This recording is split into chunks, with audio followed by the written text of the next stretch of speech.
Dan kita gimana Ustaz? Alhamdulillah. Tambah segar, tambah segar. Kita doakan keselamatan beliau. Ya, Ustaz. Bawa saja.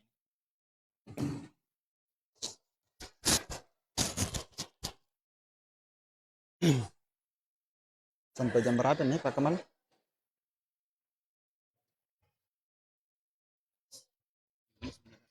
Ya. Baik, salam. Bismillahirrahmanirrahim. Assalamualaikum warahmatullahi wabarakatuh. Innal hamdalillah nahmaduhu ta'ala wa nasta'inuhu wa nastaghfiruh. Wa na'udzu billahi min shururi anfusina wa sayyiati a'malina. Man yahdihillahu fala mudilla lahu wa man yudlil fala hadiya lahu. Asyhadu an la ilaha illallah wahdahu la syarika lah. Wa asyhadu anna Muhammadan abduhu wa rasuluhu. Yaqulullahu jalla wa ala, ya ayyuhalladzina amanu taqullaha haqqa tuqatih wa la tamutunna illa wa antum muslimun. Wa qalu ta'ala, ya ayyuhan nasu taqu rabbakum alladzi khalaqakum min nafsin wahidah wa khalaqa minha zawjaha wa batha minhuma rijalan katsiran wa nisaa'a wattaqullaha alladzi tasaaluna bihi wal arham innallaha kana 'alaykum raqiba. Wa qala ta'ala, ya ayyuhalladzina amanu taqullaha wa qulu qawlan sadida yuslih lakum a'malakum wa yaghfir lakum dhunubakum wa may yuti'illaha wa rasulahu faqad faza fawzan 'azima. Amma ba'd, fa inna asdaqal hadithi kitabullah wa khairal hadi hadi Muhammadin sallallahu alaihi wasallam wa syarrul umuri muhdatsatuha fa inna kulla muhdatsatin bid'ah wa kulla bid'atin dhalalah wa kulla dhalalatin wa ahliha finnar. Ikhwani fid din wa akhwati fillah, a'azzani Allah wa iyyakum rahimani wa rahimakumullah jami'an. Alhamdulillah, pada pertemuan kita di pagi menjelang siang ini, di sesi yang kedua, kita akan membawakan materi yang telah disebarkan, yaitu kemuliaan sedekah jariyah, meraih keutamaan pahala jariyah.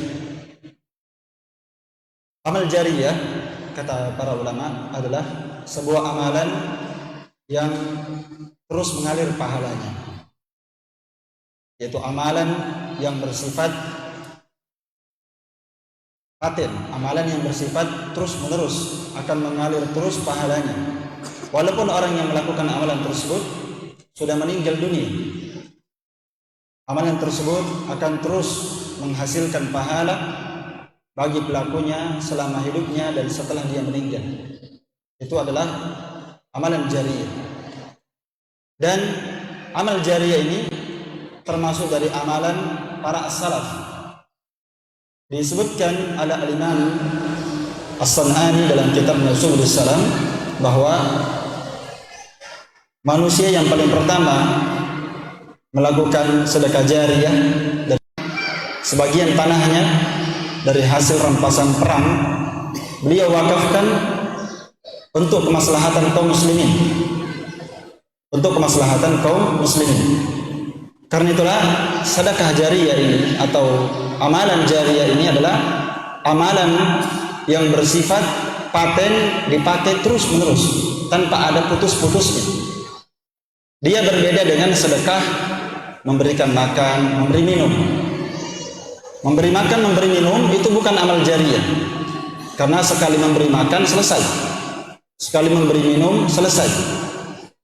Dikasih contoh misalnya sedekah jariyah ini seperti tanah yang dimanfaatkan untuk kemaslahatan agama Allah, rumah yang dipakai untuk kemaslahatan kebaikan bagi manusia, masjid yang dipakai beribadah, mushaf yang diwakafkan di masjid dibaca oleh manusia. Itu adalah sedekah jariyah yang sifatnya paten, dipakai terus selama barang tersebut dipakai manfaatnya oleh manusia, maka selama itu pahalanya akan berjalan bagi pemiliknya. Masyarul muslimin wal muslimat rahimani wa rahimakumullah jami'an, ada beberapa hadis yang membahas tentang amalan jariyah. Ada beberapa hadis. Di antaranya adalah hadis Abu Hurairah yang dikeluarkan oleh Imam Muslim, hadis yang masyhur sering kita dengarkan. Itu Rasulullah sallallahu alaihi wasallam bersabda, "Idza matal insan," dalam lafaz yang lain, "Idza mata ibnu Adam, inqata'a amaluhu illa min thalath. Sadaqatin jariyatin aw ilmin yuntafa'u bihi aw waladin salihin yad'u lahu." Nabi SAW bersabda, apabila manusia telah meninggal, dalam lafaz yang lain, apabila anak cucu Adam telah meninggal, inqata'a amaluhu, akan terputus seluruh amalannya, illa min thalath, kecuali 3 jenis amalan. Kecuali 3 jenis amalan. 3 jenis amalan ini disebutkan oleh para ulama, dia adalah jenis amalan yang merupakan sebab yang dimana pelakunya dulu melakukannya semasa hidupnya. Dia yang menjadi sebab adanya amalan itu. Nabi menyebutkan yang pertama adalah sedekatin jariyah, sedekah jariyah. Kemudian yang kedua, ilmin yuntafa'u bih, ilmu yang dimanfaatkan, yakni ilmu yang diajarkan, kemudian manusia mengamalkannya. Ya, ilmu yang disebarkan dalam bentuk kitab, buku, ceramah, kemudian manusia mengambil manfaat darinya. Maka selama manusia mengambil manfaat dari ilmu agama, selama manusia mengambil manfaat dari buku-buku ilmu agama, dari kitab-kitab para ulama, selama manusia mengambil manfaat darinya, lalu mereka mengamalkannya, maka orang yang menjadi sebab adanya kebaikan-kebaikan tadi akan berjalan pahalanya sampai dia meninggal. Kemudian yang ketiga adalah waladin salihin yad'u lahu, anak salih yang mendoakan kedua orang tuanya. Anak saleh yang mendoakan kedua orang tuanya. Hadis ini diriwayatkan oleh Imam Muslim.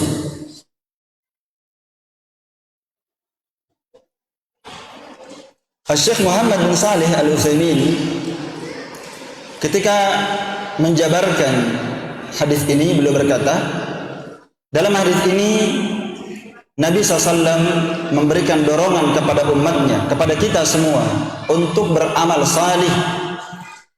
Li'annahu la yadri, karena setiap orang tidak tahu kapan dia meninggal. Setiap di antara kita tidak tahu kapan kita meninggal. Bahkan seorang kadang meninggal faja'ah, tiba-tiba dia meninggal.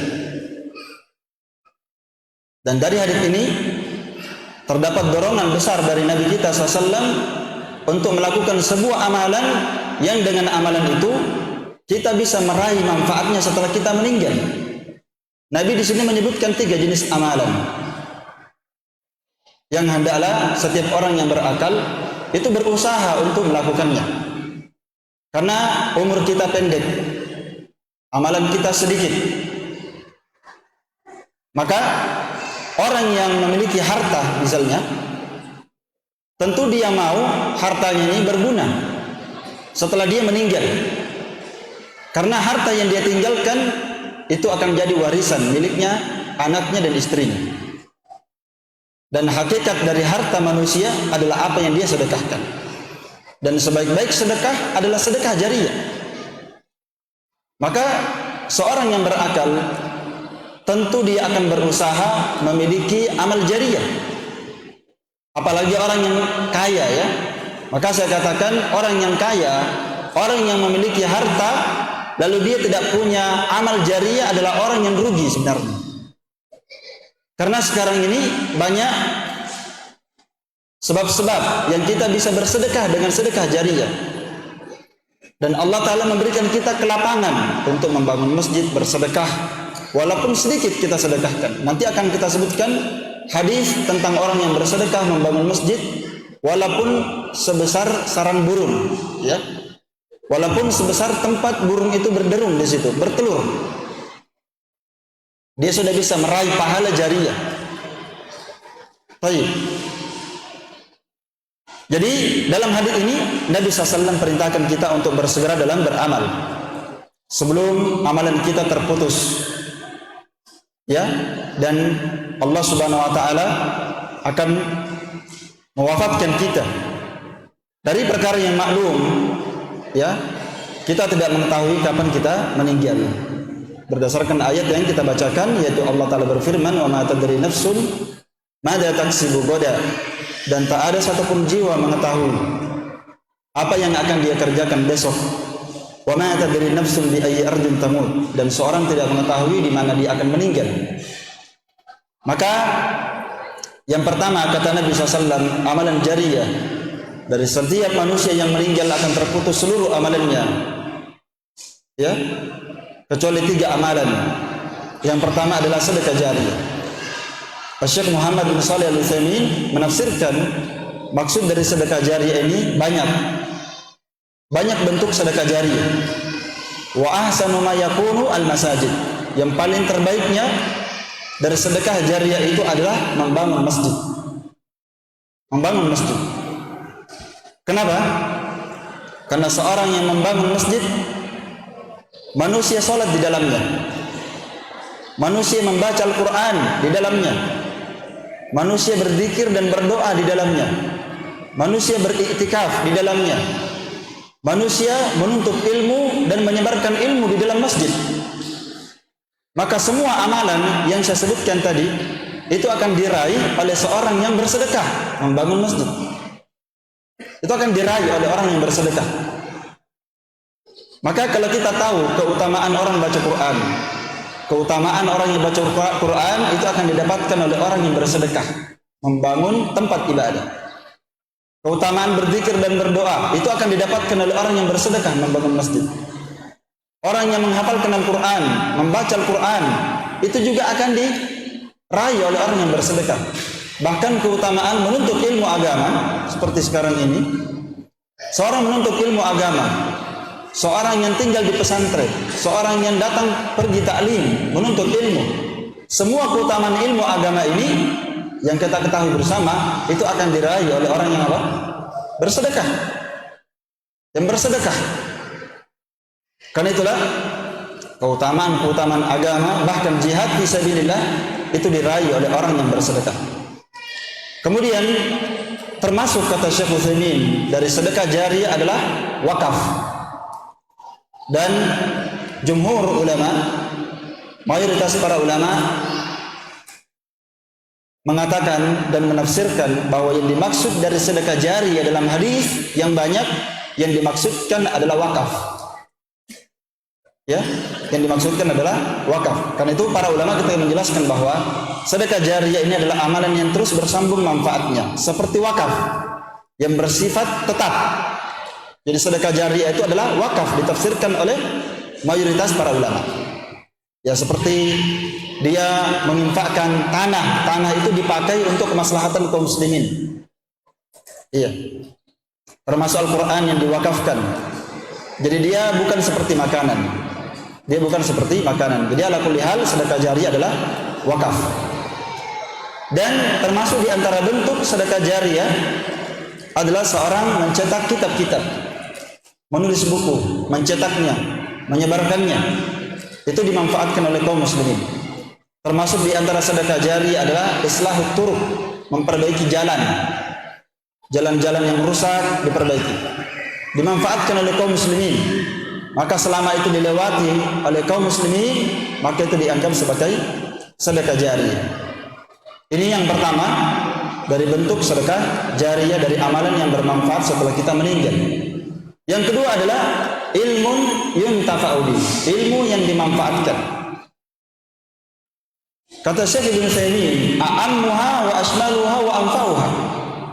Dari semua bentuk amal jariyah, dari semua bentuk amalan jariyah, yang paling luasnya, yang paling bermanfaat di antara seluruh amalan jariyah adalah ilmu agama. Ilmu agama ini yang paling luas manfaatnya, yang paling banyak manfaatnya. Karena itu, hendaklah seorang yang berkecimpung dalam urusan ilmu ini, hendaklah dia berbahagia dengannya.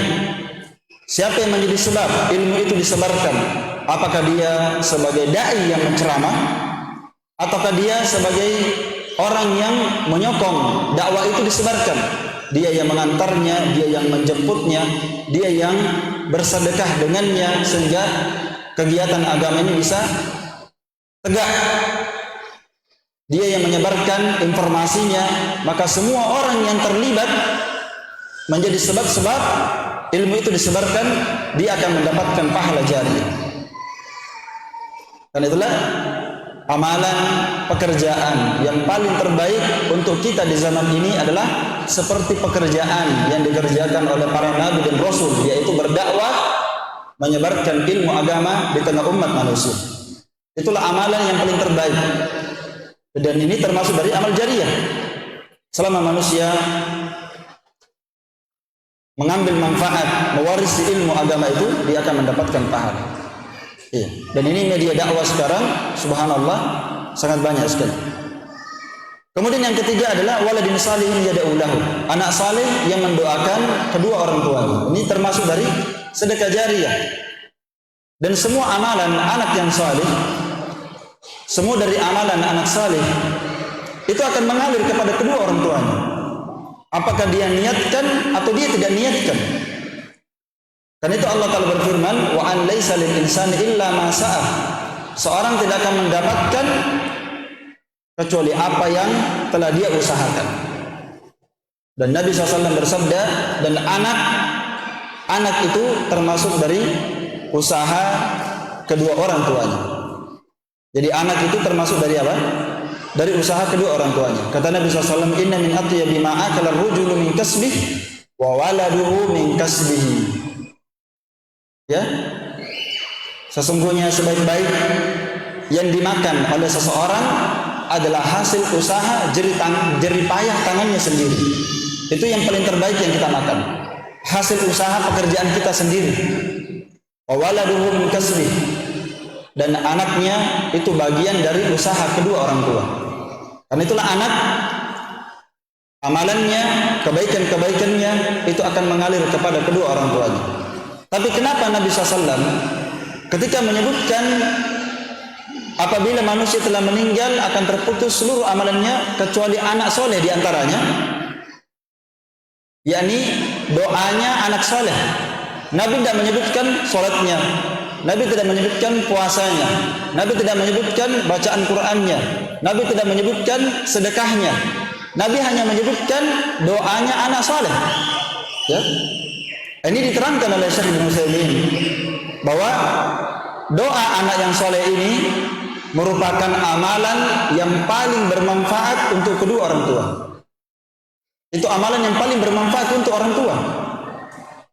Dan di sini melingkup anak laki-laki, anak perempuan, dan juga melingkup cucu. Kalau kita punya anak laki-laki, anak perempuan, itu masuk anak soleh. Kemudian kalau anak kita laki-laki dan perempuan, dia punya anak lagi, cucu kita. Kemudian anaknya lagi cucu, terus ke bawah. Semuanya adalah orang-orang yang saleh, maka itu semuanya masuk kategori waladin salihin yad'u lahu. Anak saleh yang mendoakan kedua orang tuanya. Maka beruntunglah seorang yang memiliki keturunan anak-anak yang saleh dan salihah. Dan ini doa yang saleh adalah amalan yang paling bermanfaat. Nabi SAW mengatakan anak saleh yang mendoakan dia. Nabi tidak berkata anak saleh yang mensolatkan dia, yang membacakan Al-Quran untuknya, yang bersedekah untuknya, berpuasa untuknya. La, tidak, kata beliau. Nabi SAW hanya mengatakan anak saleh yang mendoakan dia. Ini menunjukkan bahwa doanya anak saleh kepada orang tuanya, ibunya, ayahnya, kakeknya, itu afdalu minas sedekah, lebih afdal dibandingkan bersedekah. Walaupun bersedekah itu boleh, bersedekah untuk orang tua itu boleh, namun mendoakan orang tua lebih utama dibandingkan dia bersedekah untuk orang tuanya, sholat untuk orang tuanya, puasa untuk kedua orang tuanya. Ya, walaupun sekali lagi saya katakan semua amalan anak saleh itu akan berjalan mengalir untuk kedua orang tuanya, karena orang tuanya adalah apa? Sebab. Dan tentunya dalam hadis ini, ma'asyiral muslimin, dalam hadis ini terdapat keutamaan menikah. Dalam hadis ini terdapat keutamaan apa? Menikah. Kenapa? Karena seorang tidak akan mungkin mendapatkan anak kalau dia tidak memiliki istri. Makanya seorang disuruh mencari istri yang salihah supaya dia bisa mendapatkan amal jariyah, yaitu apa? Anak yang salih. Anak yang salih. Nah, Ini petunjuk Nabi SAW ya. Itu lebih utama dibandingkan sholat, sedekah, puasa. Dan Nabi SAW tidak mungkin mengajarkan kepada umatnya suatu amalan kecuali pasti amalan itu yang paling baik. Kecuali amalan itu yang paling baik. Kalau seandainya Rasul mengetahui sedekah lebih utama dibandingkan doa, pasti Nabi akan mengajarkannya. Dan seterusnya, ma'asyarul muslimin. Ini faedah untuk kedua orang tua kita. Maka hendaklah anak-anak yang masih memiliki orang tua atau yang sudah meninggal orang tuanya, hendaklah mereka itu banyak-banyak mendoakan orang tuanya. Banyak-banyak mendoakan orang tuanya, karena doa seorang anak itu sangatlah dibutuhkan. Doa seorang anak hanya sangatlah dibutuhkan oleh orang tuanya, apalagi kalau orang tuanya sudah meninggal. Orang tuanya sudah meninggal. Kemudian, ma'asyarul muslimin wal muslimat rahimani wa rahimakumullah jami'an. Hadis yang kedua tentang meraih keutamaan pahala jariyah adalah hadis Abu Hurairah yang dikeluarkan oleh Imam Ibnu Majah dan Al-Baihaqi, dan hadis ini dikatakan hasan oleh Syekh Al-Albani rahimahullahu taala. Nabi SAW bersabda, "Inna mimma yalhaqu al-mu'min min amalihi wa hasanatihi ba'da mautihi ilman 'allamahu wa nasyarahu." Sesungguhnya dari amalan dan dari kebaikan-kebaikan yang akan diikutkan kepada seorang mukmin setelah dia meninggal itu ada 7. Ya, ada 7. Jadi di sini sebenarnya penyebutan Nabi SAW seluruh amalan orang beriman akan terputus kecuali 3, itu bukan pembatasan. Itu bukan pembatasan. Dalam hadis ini juga disebutkan yang bermanfaat bagi orang yang sudah meninggal, Nabi menyebutkan 7 dalam hadis ini. Jadi, yakni bentuknya banyak sebenarnya ya. Yang pertama kata Nabi SAW, yang bermanfaat bagi orang beriman setelah dia meninggal dari kebaikannya dan amalan solehnya, yang pertama adalah ilman 'allamahu wa nasyarahu. Ilmu yang dia ajarkan dan yang dia sebarkan. Ilmu yang diajarkan dan dia sebarkan. Yang kedua, waladan salihan tarakah. Anak salih yang dia tinggalkan. Yang ketiga, mushaf warathahu.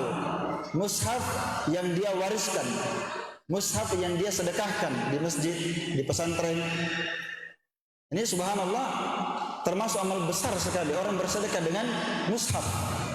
Dengan mushaf. Yang keempat, masjidan banahu, masjid yang dia bangun. Yang kelima, baitan libni sabili banahu, rumah untuk ibnu sabil yang dia bangunkan.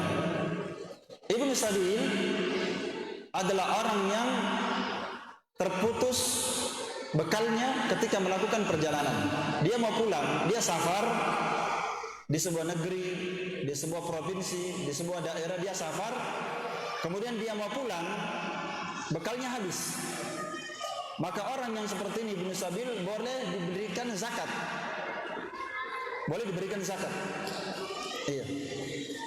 Dan bagi orang yang mau berpahala jariyah, kata Nabi, boleh dia membangunkan rumah. Rumah ini dipakai manfaatnya oleh siapa saja yang membutuhkan.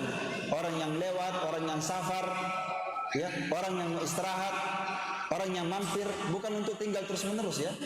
Ini termasuk pahala jariyah. Kita bangun rumah di pinggir jalan, ditulis gratis, terbuka untuk umum. Untuk siapa? Untuk orang yang mau istirahat 1 malam 2 malam. Lengkap fasilitas. Ada kulkasnya, ada spring bed-nya, ada kamarnya, ada AC-nya. Jadi orang yang mau lewat tidak perlu dia cari hotel. Ya, itu termasuk pahala jariyah. Itulah yang sebenarnya yang dibuat oleh Umar bin Khattab. Yang seperti ini modelnya. Dia memberikan wakaf, dia kasih wakaf. Wakaf itu kata Umar, tanah ini nanti dibangunkan rumah, nanti rumahnya itu dipakai oleh siapa saja yang menginginkan tempat itu dipakai. Jadi selama rumah itu dimanfaatkan, siapa saja yang mau datang. Mungkin ada orang yang lagi butuh tempat tinggal 10 hari, boleh tinggal di situ. Yang lagi darurat ya, mau pindah rumah misalnya, belum ada rumah yang dia dapatkan.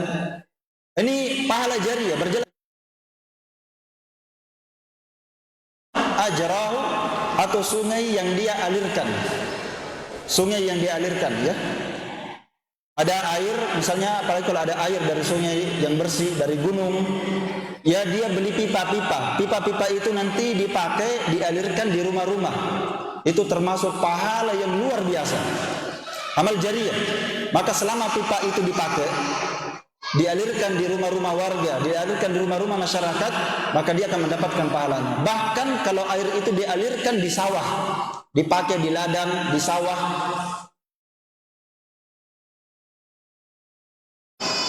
itu amal jariyah, ikhwan. Ya. Di sini kita mau diajak untuk bagaimana kita menjadi orang yang bermanfaat. Nanti akan saya sebutkan termasuk dari sumur bor. Itu sumur bor luar biasa pahalanya, itu sumur bor. Ada orang mau bangun masjid. Ya biasanya kalau kita mau bangun masjid, langsung ada satu orang, saya tanggung sumur bornya. Kenapa? Karena sumur bor itu luar biasa pahalanya. Sumur bor itu nanti dipakai apa? Mulai dari dibangun pondasi masjid, dipakai sumur bor itu. Sampai tehelnya, sampai dindingnya. Ya nggak bisa jadi itu masjid kalau nggak ada airnya. Nanti setelah jadi masjidnya, sumur bornya masih dipakai. Dipakai apa? Dipakai oleh orang yang sholat, berudu. Dipakai oleh orang yang beribadah di situ. Orang yang misalnya menghafal Quran di situ, membaca Al-Quran, sholat, berzikir. Airnya dipakai, buang air besar, buang air kecil, mandi. Ini luar biasa air, ya. Jadi air itu membuka mata air, membuka sumur bor, dimanfaatkan oleh manusia, itu termasuk pahala jariyah masuk dalam hadis-hadis ini. Ya. Au sadaqatan ajraha min mali min sihhatihi wa hayatihi. Atau kata Nabi SAW, sedekah yang dia keluarkan dari hartanya ketika dia sehat dan ketika dia masih hidup. Yalhaquhu min ba'di mautihi. Nabi ulang lagi, semua amalan ini akan mengikuti pemiliknya sampai setelah dia meninggal. Akan mengikuti pemiliknya sampai setelah dia meninggal. Masyarul muslimin rahimani wa rahimakumullah jami'an. Di sini ada beberapa penjelasan, ya. Saya akan rincikan tadi penjelasan umum. Di sini akan saya rincikan yang lebih terinci dari amal-amal jariyah. Beberapa penjelasan tentang amal jariyah. Yang pertama tadi ada ilmu agama. Ilmu agama ini termasuk amal jariyah. Siapa yang menjadi sebab disebarkannya, dia akan dapatkan pahala. Di antara dalilnya sabda Nabi SAW, man dalla ala khairin falahu ajri fa'ilih, falahu mislu ajri fa'ilih. Dalam hadits riwayat Muslim, Nabi SAW bersabda, siapa yang menunjukkan sebuah kebaikan, kebaikan apa saja, kebaikan agama, kebaikan dunia, maka dia akan mendapatkan pahala sama dengan pahala orang yang melakukannya. Ya, semisal hadis ini sangat banyak sekali. Karena itu kata para ulama, yamutul alim wa yabqa kitabuhu. Seorang alim yang mengajarkan ilmu sudah meninggal, sedangkan kitab-kitabnya masih tetap kekal, dimanfaatkan oleh manusia. Makanya kaset-kasetnya, ceramah-ceramahnya yang masih didengarkan, orang mendengarkan faedah, manfaat, mengamalkannya, itu semua akan mendapatkan pahala. Ya. Kemudian yang kedua, mengalirkan sungai. Ini juga tadi sudah kita singgung. Mengalirkan sungai yang dimaksudkan di sini adalah membuka jalur air lewat mata air. Jadi dia membuka jalur air lewat mata air atau sungai, sehingga bisa mengalir ke rumah-rumah warga, penduduk, lahan pertanian, sehingga masyarakat luas bisa mengambil manfaat. Bahkan mungkin binatang juga akan mengambil manfaat. Iya, masyarakat bisa memanfaatkannya, binatang-binatang bisa mengambil manfaat darinya. Baik. Dan ini amalan termasuk amalan yang sangat mulia sekali, yaitu memberikan penghidupan kepada orang banyak. Karena air memang kebutuhan yang sangat vital, ya. Dan termasuk tadi yang saya singgung, air. Waktu sudah masuk, ya. Iya. Baik. Iya, bisa. Insyaallah ta'ala nanti habis duhur bisa kita lanjutkan sedikit materi. Mungkin kita bisa sambung 30 menit baru tanya jawab, ya. Saya kira ini cukup untuk sementara karena masjid sudah mendekati waktu salat. Wallahu taala a'lam bissawab. Nabi bihadzal qadar subhanakallahumma wa bihamdik asyhadu an la ilaha illa anta astaghfiruka wa atubu ilaik. Barakallahu. Jadi pada saat kita lanjut lagi tadi. Iya. Pada saat kita lanjut lagi sebentar. Bisa. Sisi keduanya kita putus dulu bersama Bapak Ibu Perikanan sekarang ini karena waktu sudah mendekat, bukan kita sambil persiapan untuk sholat. Enggak makan pas sudah duhur. Masih tadi bisa duduk.